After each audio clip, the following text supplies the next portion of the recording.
I'm coming from Italy, but I used to live in Sweden. I used to live in Malmo, which is known to be the second most dangerous city in Sweden. Worst thing that's ever happened to me in Malmo is that I lost my wallet, and the guy chased me to the train station to give it back to me. Now I live in Milan, a place where there's a vending machine when you land that tells you to be aware of the pickpocketers, and the guy standing next to it with an M16. But to me, Malmo sounds dangerous, like the second most dangerous of the Teletubbies, or the second most dangerous of the Backstreet Boys. Anyway, I moved there. Wow, I can hear my own voice. I moved there for my work, and I really tried to learn the language. Any Swedes in the audience tonight? Oh, okay.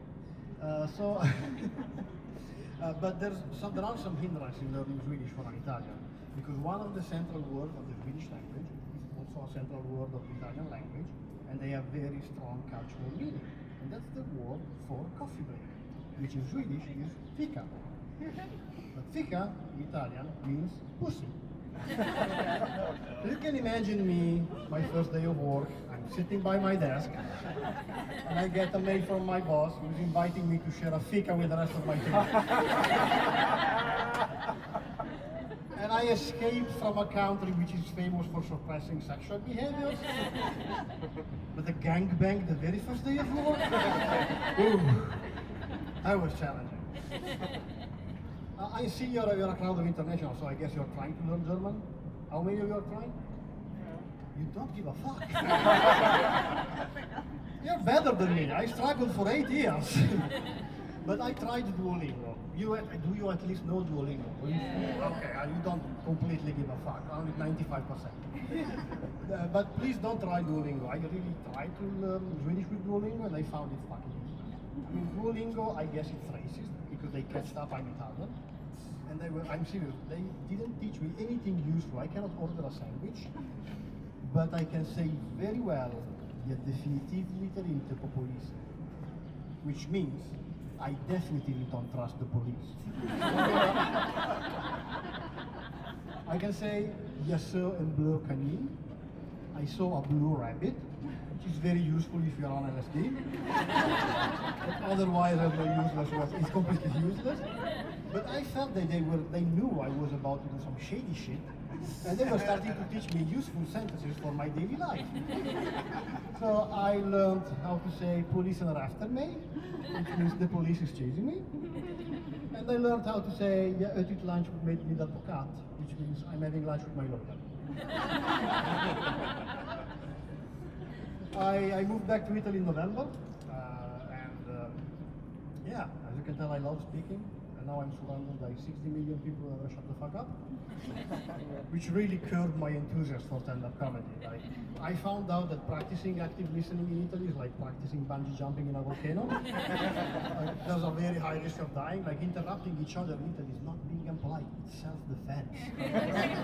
If I don't do that, you're Italian. No, I'm Greek, but Okay, you know what I'm talking about. Like if you're having a dinner with your parents, and you don't stop them at some point, you will die listening.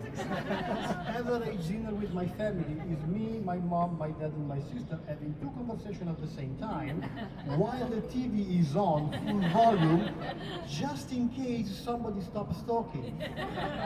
Because the key difference from the Nordics and Italy is that in the Nordics, people speak when they actually want to deliver a valuable piece of information to a human being. In Italy, we speak because we hate silence. The average bar in Italy is as silent as the airport in Copenhagen.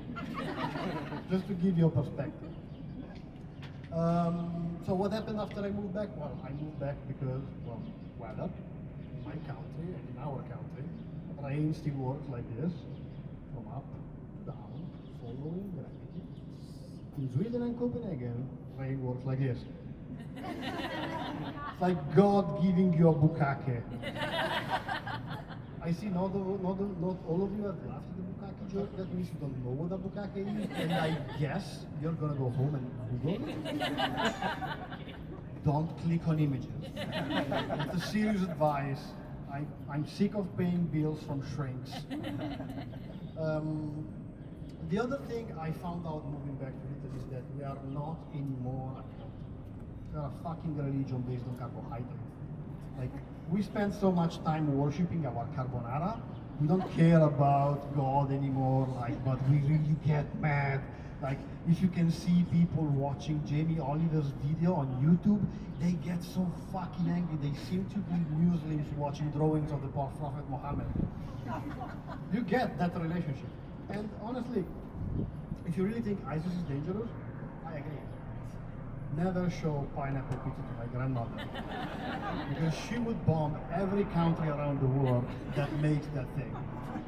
And to close this bit, because I'm also next to my time, you have to know that I started this crusade against pineapple pizza. Do you know the history of pineapple pizza? It was invented by a Canadian guy. But first of all, a Canadian inventing a pizza is like a nun directing a porn. She lacks the experience and the skills, despite the best thought she can put in it. But secondly, pineapple pizza is an abomination. Pineapple are disgusting, and pizza is fantastic. So for pineapple to be on top of a pizza is a fucking achievement. I guess pineapple grow on trees dreaming about that their entire life, to be chopped to pieces and thrown on top of a pizza. Because for a pineapple to be on top of a pizza, it's for like Jay-Z to be on top of Beyonce. He's an ugly motherfucker and should just stay away from the beautiful, delicious things. That was my time. Thank you so much.